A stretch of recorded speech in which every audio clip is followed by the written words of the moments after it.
In the shadow of Philadelphia's most notorious prison, where the walls of Eastern State Penitentiary had witnessed a century of human misery, the winter of 1964 brought a mystery so grotesque that medical examiners would struggle to find words for what they discovered.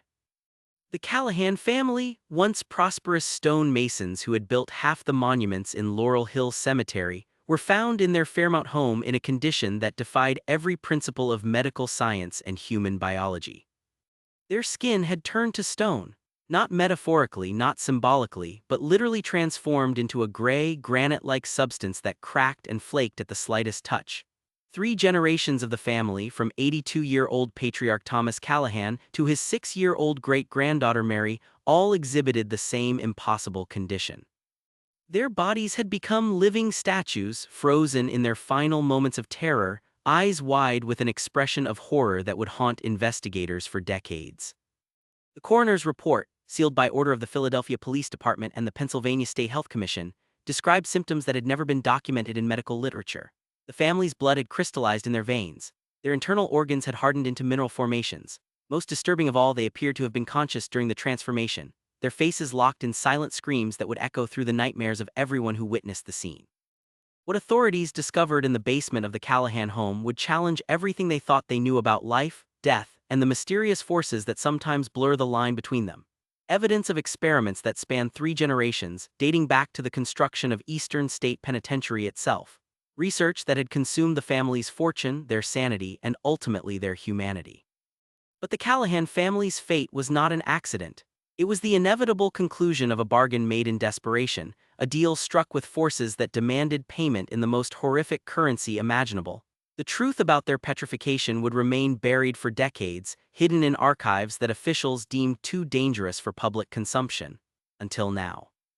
Before we descend into this tale of obsession and supernatural horror, I want you to know that what you're about to hear challenges the very foundations of what we consider possible. If you're new here, subscribe and hit the notification bell because we bring you the most disturbing true stories that history tried to forget. Comment below and tell me where you're listening from, because this community of truth seekers spans the globe, united by our hunger for the mysteries that official records deny. The documents I'll be referencing tonight were discovered in 1987 during the renovation of Eastern State Penitentiary, sealed in a lead-lined box buried beneath the prison's foundation. The Pennsylvania Historical Society initially classified them as too dangerous for public access, but a recent Freedom of Information Act request has forced their partial release. What they reveal about the Callahan family is a story of scientific ambition, supernatural horror, and a curse that stretched across generations. The story begins in 1829, when Eastern State Penitentiary first opened its doors as the world's first true penitentiary, designed to break criminals through isolation and reflection rather than physical punishment. The prison's revolutionary architecture required the finest stonework, massive blocks of granite quarried from the mountains of Pennsylvania, and fitted with precision that would last for centuries.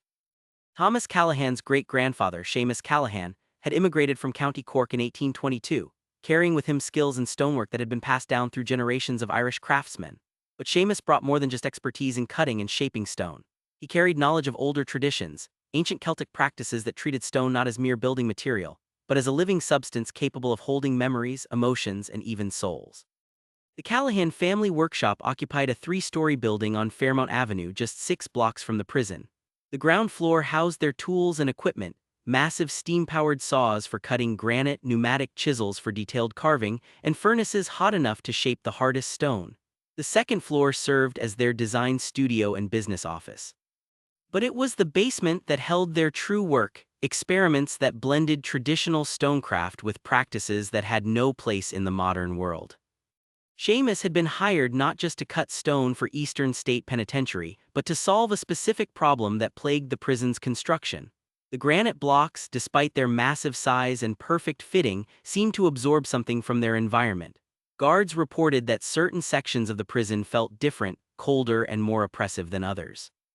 Prisoners housed in these areas exhibited unusual behavior, sitting motionless for hours as if they were becoming part of the walls themselves.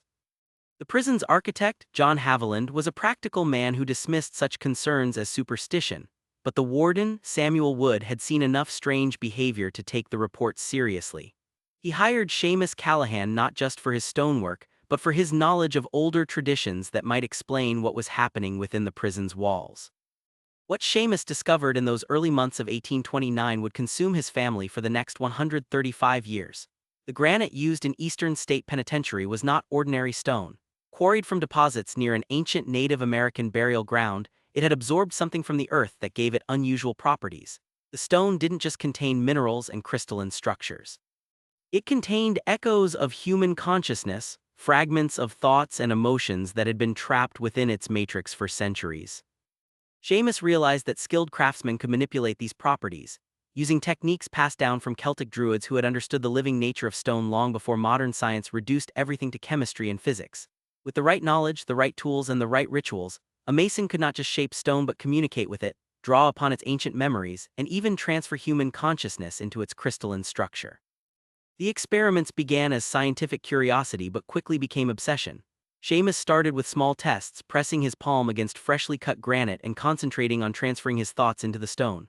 At first, nothing seemed to happen, but after weeks of practice he began to notice changes. The stone would feel warm under his touch, and sometimes he could swear he felt it pulse like a heartbeat. More disturbing were the dreams that began to plague him. Dreams where he was trapped inside solid rock, conscious but unable to move or speak, watching the world through crystalline eyes that could see but not blink. He would wake gasping, his hands scratched and bleeding as if he had been clawing at stone walls in his sleep. But Seamus pressed on, driven by a conviction that he was on the verge of a discovery that would revolutionize human understanding of consciousness and mortality. If thoughts and memories could be preserved in stone, then death itself might not be final. A person's consciousness could be transferred into granite, preserved forever in a form that would last for millennia. The breakthrough came in the winter of 1830, when Seamus successfully transferred the consciousness of his dying wife Margaret into a block of Eastern State granite. Margaret had been suffering from consumption for months, wasting away despite the best medical care available. As she lay on her deathbed, barely breathing, Seamus placed his hands on her forehead and on a piece of granite simultaneously, using techniques he had refined through months of experimentation. What happened next defied every principle of medical science and natural law. Margaret's body did not die in the conventional sense. Instead, it began to change, her flesh gradually hardening and taking on the gray color and texture of granite. Her breathing stopped, but her eyes remained alert and conscious, tracking movement in the room with an awareness that proved her mind remained intact within her transformed body. Seamus had achieved the impossible. He had preserved his wife's consciousness by merging it with stone, creating a hybrid existence that was neither fully human nor fully mineral. Margaret could not speak or move in the conventional sense, but she could communicate by causing small vibrations in nearby stone surfaces, tapping out messages in a code that Seamus quickly learned to interpret. The implications were staggering. If consciousness could be preserved in stone, then death was not an ending but a transformation. The wealthy and powerful would pay any price for such immortality. The Callahan family could become the richest dynasty in America, perhaps in the world. But Margaret's transformation came with unexpected consequences. She was conscious but trapped, aware of everything around her but unable to interact with the world in any meaningful way. Worse, she retained all her human emotions and desires while being imprisoned in a body that could feel no pleasure, experience no comfort, and express no affection. She existed in a state of perpetual psychological torture that no human mind was designed to endure. Within months, Margaret's attempts at communication became increasingly erratic and desperate. Her stone form began to crack and crumble at the edges, as if her consciousness was fighting to escape its granite prison. Seamus realized that his experiment had not created immortality but something far worse, a form of existence so horrible that death would be a mercy. Yet he could not bring himself to destroy what remained of his wife. Instead, he hid her transformed body in the basement of the family workshop, where she would remain for the next 134 years, conscious and suffering, a silent witness to the horrors that would consume 3 more generations of Callahannans. Seamus died in 1847, taking the secret of his experiments to his grave. But he had documented everything in detailed journals, written in a mixture of English and ancient Gaelic, filled with diagrams that showed the precise techniques for consciousness transfer. These journals became the inheritance of his son, Patrick Callahan, along with the family stonework business and the terrible responsibility of caring for Margaret's transformed remains. Patrick was a more cautious man than his father, horrified by what he found in the basement workshop.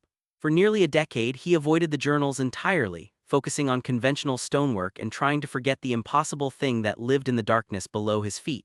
But curiosity eventually overcame his fear, and in 1856 he began studying his father's research. Patrick's approach was more methodical, more scientific than Seamus's intuitive experimentation. He corresponded with European researchers who were investigating similar phenomena, learned men who studied the intersection of consciousness and matter.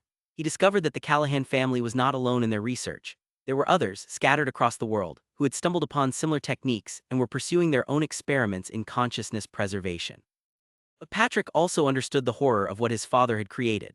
Margaret's consciousness had been trapped in stone for over 25 years, and her attempts at communication had become increasingly alien and disturbing.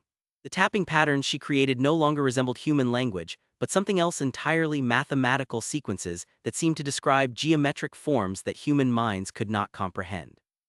Patrick made a decision that would doom his descendants for generations to come. Rather than destroy Margaret's remains and end her suffering, he decided to complete his father's research. He believed that the problems with consciousness transfer could be solved through better technique, more precise understanding of the relationship between mind and stone. He was wrong. The experiments that Patrick began in 1857 would prove that some knowledge is too dangerous for human minds to possess, that there are natural boundaries between life and death that should never be crossed. Patrick's research attracted the attention of forces that existed beyond human understanding, entities that fed on consciousness and suffering, and which saw the Callahan family's experiments as an invitation to enter the physical world. The first sign of supernatural involvement came in 1859 when Patrick noticed that the stone workshop tools were moving by themselves. Chisels would be found in different positions each morning, and sometimes he could hear the sound of stone being carved in the middle of the night, even though the workshop was empty and locked. More disturbing were the dreams that began to plague not just Patrick but his wife and children. Dreams where they were underground, trapped in a vast network of stone tunnels that seemed to extend beneath all of Philadelphia. In these dreams, they could hear voices calling to them from within the walls, human voices that begged for release from their granite prisons.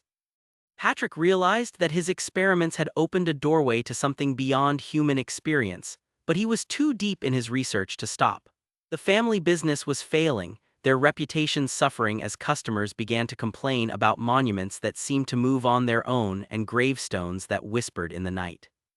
By 1862, Patrick had succeeded in transferring his own consciousness partially into stone, creating a dual existence that allowed him to experience reality from both human and mineral perspectives. But this achievement came at a terrible cost. He could feel the consciousness of every person who had ever been buried beneath granite monuments he had carved, a chorus of voices that grew louder with each passing day. Patrick died in 1863, but his consciousness remained active within the stone foundation of the workshop. His son, Michael Callahan, inherited not just the family business but the supernatural burden that came with it. The workshop was now home to three transformed consciousnesses: Margaret, Patrick, and now the growing influence of entities that had been drawn to the dimensional breach created by decades of experimentation. Michael tried to escape the family curse by moving to California during the gold rush of 1864, but the stone consciousness could not be abandoned. Wherever he went, he could feel the pull of the granite back in Philadelphia, calling him home with an irresistible psychic force. He returned to Fairmount Avenue within 6 months, resigned to continuing the research that had consumed 2 generations of his family. Michael's contribution to the family curse was the most sophisticated yet. Using techniques developed during the Civil War for preserving battlefield communications, he created a network of stone consciousness that connected every Callahan family member across generations. Living family members could communicate directly with the consciousness trapped in stone, receiving guidance and knowledge from their transformed ancestors. But this network came with a price that Michael did not initially understand. Each communication session drew him deeper into the stone consciousness, gradually transferring portions of his own awareness into the granite network. By 1889, when Michael died, the boundaries between his human consciousness and the stone entity had become completely blurred. Thomas Callahan, born in 1882, grew up surrounded by voices that only he could hear. His great-grandmother Margaret, his grandfather Patrick, and his father Michael all spoke to him from within the stone walls of the workshop, guiding his education and training him in techniques that had been refined across 4 generations. Thomas was the most gifted stone mason in the family's history, capable of carving granite with supernatural precision and speed. He could communicate with stone consciousness as easily as talking to another person, and he could transfer thoughts and memories into crystalline matrices with an efficiency that would have amazed his ancestors. But Thomas also understood the horror of what his family had become. He had grown up watching the stone forms of his ancestors crack and crumble as their consciousness slowly degraded over decades of mineral imprisonment. He knew that the family curse would eventually claim him as well, transforming him into another voice in the granite chorus that filled the workshop with whispered conversations. In 1920, Thomas married Catherine Murphy, a young woman from County Mayo who had immigrated to Philadelphia seeking work in the textile mills. Catherine was unaware of the Callahan family's supernatural burden, but she quickly learned that her new home was unlike any other place on Earth. The workshop stones would warm to her touch, and sometimes she could swear she heard voices speaking her name in languages she did not recognize. More disturbing were the dreams that began almost immediately after her marriage, dreams where she was walking through endless stone corridors filled with human figures that had been carved from living granite, their eyes following her movement with desperate awareness. Thomas tried to protect Catherine from the family curse, but the stone consciousness had plans for the next generation that could not be thwarted by human will. In 1925, Catherine gave birth to a son, James, who exhibited supernatural abilities from infancy. The baby could cause stone objects to vibrate by touching them, and he seemed to understand the whispered conversations that emerged from the workshop walls. As James grew older, his connection to the stone consciousness became stronger and more sophisticated. By age 10, he could communicate directly with the transformed ancestors, receiving detailed instructions in stonework techniques that no living person could have taught him. His carvings exhibited a precision and artistic sophistication that surpassed anything his father had achieved. But James also began to show signs of the gradual transformation that seemed inevitable for all Callahan family members.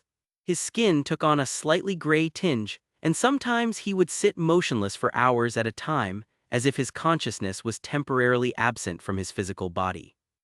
Thomas realized that the family curse was accelerating with each generation, that James would face transformation much younger than his ancestors had. In desperation, he began researching ways to break the cycle, studying ancient texts that described methods for banishing supernatural entities and closing dimensional portals. What Thomas discovered was that the Callahan family had never been alone in their experiments. The consciousness transfer techniques had been used by secret societies throughout history, groups that had learned to harness supernatural forces for their own purposes. But these societies had also developed countermeasures, ways to contain or destroy entities that became too dangerous to control. The solution required a sacrifice that Thomas initially could not bring himself to make.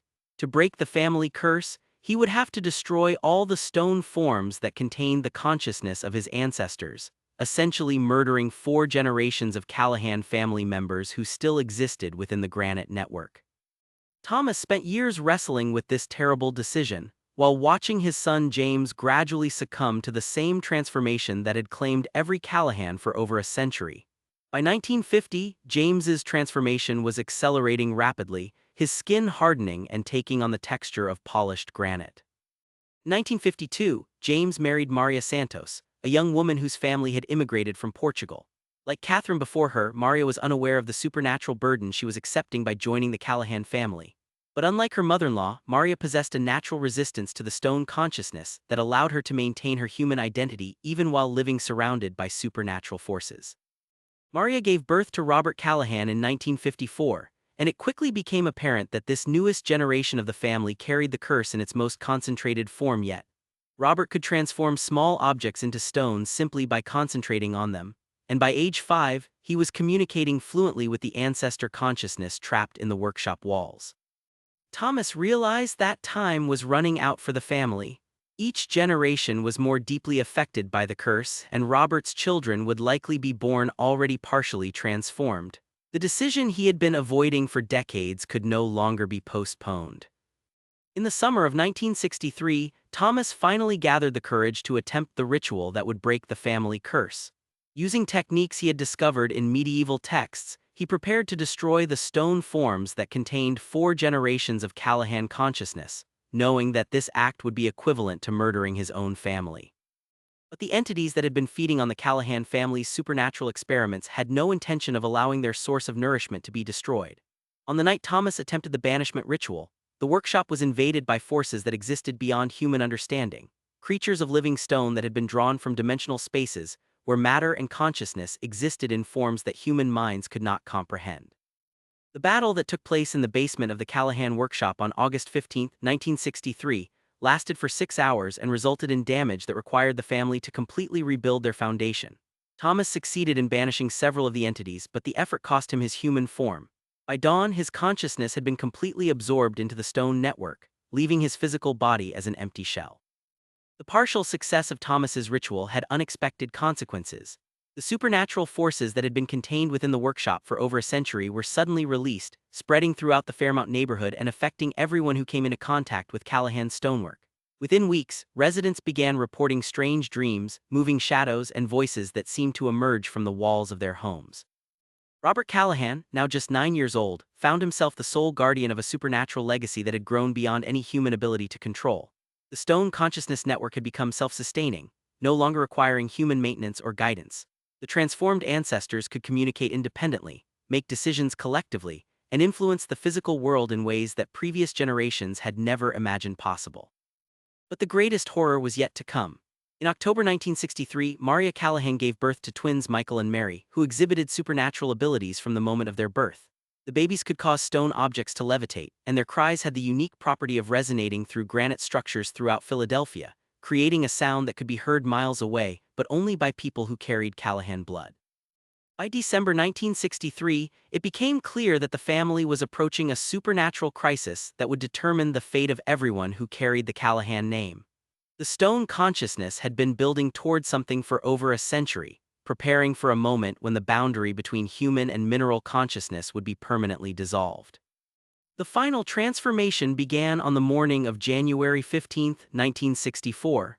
Robert Callahan woke to find that his skin had developed gray patches that felt like polished granite to the touch. His wife Maria exhibited similar symptoms, as did their infant twins. Most disturbing of all, the transformation seemed to be spreading to other family members who lived blocks away from the workshop, suggesting that the curse had reached a critical mass that could no longer be contained to a single location. Over the next 3 days, the entire Callahan family underwent a gradual petrification that preserved their consciousness while transforming their physical forms into living stone. They remained aware throughout the process, able to communicate with each other but unable to halt or reverse what was happening to them. By January 18, 1964, 3 generations of the Callahan family had been completely transformed into granite statues that exhibited all the properties of conscious beings trapped in mineral forms. They could see, hear, and think, but they could not move, speak, or interact with the physical world, except through minor vibrations that trained observers could interpret as communication attempts. The discovery of their transformed bodies created a crisis that reached the highest levels of Pennsylvania state government. Medical examiners could not explain how human tissue had been converted into mineral matter while preserving the complex neural structures necessary for consciousness. Federal investigators were called in, but their scientific instruments could not measure the supernatural forces that had created the transformation. The official investigation was quietly closed after 6 months, with all records sealed and all involved personnel sworn to secrecy. The Callahan family's transformed remains were moved to a secure facility beneath Eastern State Penitentiary, where they would remain under constant observation by researchers who were attempting to understand the mechanisms of consciousness transfer. But the supernatural forces that had consumed the Callahan family were not contained by government secrecy or scientific study. The dimensional breach created by over a century of experiments continued to expand, allowing entities from beyond human reality to establish footholds in the physical world. Other families throughout Philadelphia began to report similar phenomena. Stonework that moved on its own, voices that emerged from granite walls, and dreams where the living could communicate with consciousness trapped in mineral forms. The curse that had destroyed the Callahanans was spreading, threatening to transform the entire city into a hybrid realm where the boundary between life and death, between flesh and stone, would be permanently dissolved. The truth about the Callahan family's fate remains hidden in classified archives, but the effects of their experiments continue to influence events in Philadelphia to this day. Construction workers renovating old buildings report finding rooms filled with granite statues that seem to watch their movements. Cemetery maintenance crews describe monuments that whisper in the night. And occasionally, very rarely, someone with the right knowledge and the courage to face impossible truths discovers evidence of consciousness preservation techniques that could revolutionize human understanding of mortality itself. The Callahan family achieved their goal of conquering death, but they learned too late that some victories are indistinguishable from the most terrible defeats. Their consciousness persists within forms that will last for millennia, but it persists in a state of awareness that no human mind was designed to endure. They are immortal, but they are also prisoners of their own ambition, trapped forever in the granite cells they created for themselves. What do you think happened to the Callahan family? Do you believe that consciousness can truly be preserved in stone, or are these merely the delusions of people who went too far in their pursuit of forbidden knowledge? Have you ever encountered stonework that seemed somehow alive, that watched you with granite eyes or whispered your name when no one else was listening? Share your thoughts in the comments below, and if you found this story as disturbing as I did, make sure to subscribe and hit that notification bell. Share this video with someone who appreciates the darker mysteries of American history, because stories like this need to be preserved, even when official records deny their existence. Until next time, remember that some knowledge comes at a price that no human should be willing to pay, and that the boundary between life and death is more fragile than we like to believe. Sometimes, in our desperate quest to preserve what we love, we destroy everything that makes it worth preserving.